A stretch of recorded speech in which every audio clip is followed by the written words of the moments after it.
One Question is brought to you by Turnkey Search, a top industry search firm since 1996.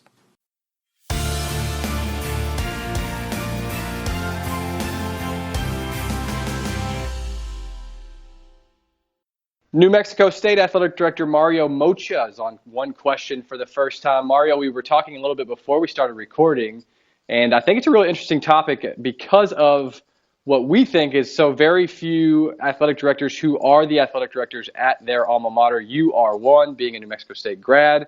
And you were noting to me before I stopped you about some of the benefits it may allot you as a leader back on campus. So expound upon maybe the different ways in which you can engage other constituents there on the Las Cruces campus, but also in the community because of your perspective as a former student athlete for the Aggies and now as the athletic director.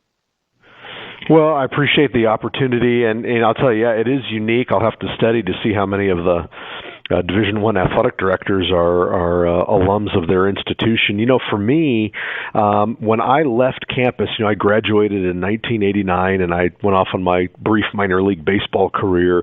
I had only been back twice since I became the athletic director in January of 2015. One, when I was inducted in the Hall of Fame in 1998, and two, I want to say in 2004 when I was at Mizzou and overseeing the softball program.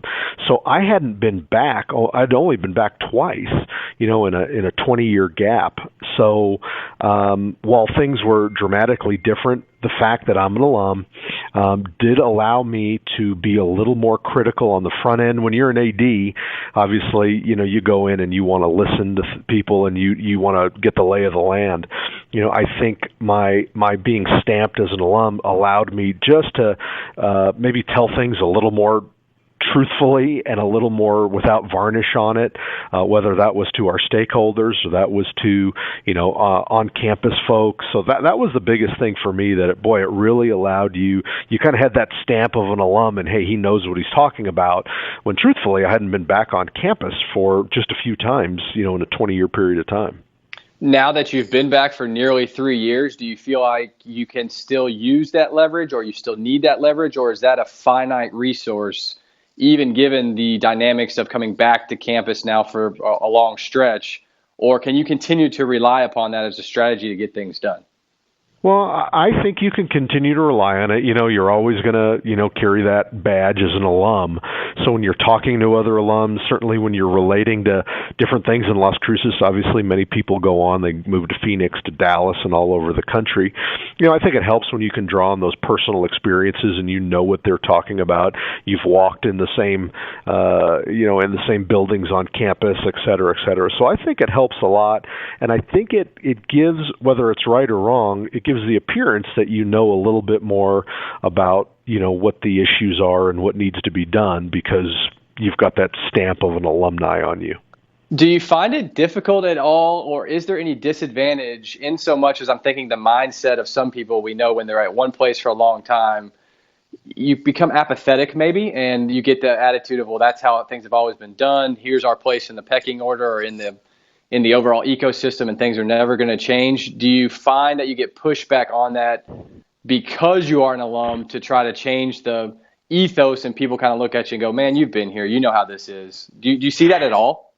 I think from, some respect, and, Las Cruces and New Mexico State, even when I was a student athlete, it was kind of the land of mañana a little bit. It's a little bit of a slower lifestyle than in the Midwest and back east, so it's just different from a cultural standpoint. But the reality is, when you're trying to get things accomplished, I think you gravitate toward like-minded people on campus and in the community who want to push things forward, who want to push the envelope. And these types of jobs, I would say, aren't for the hey, let's just get along. These are jobs I think are made for, I use the term change agent, but somebody who wants to push the envelope, who wants to try different things, wants to be aggressive, and that puts you in a position where you're not always going to be well liked on campus, because you're always asking for things. You're always saying, why can't we do this? Why can't we do that? So I think you just have to be prepared that you're not also here to make friends. You can push in a way that doesn't have to be, always from a negative standpoint.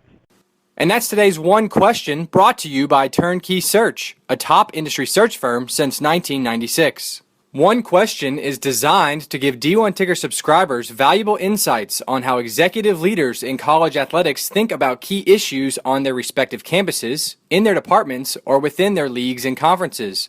One Question is brought to you by Turnkey Search, a top industry search firm since 1996.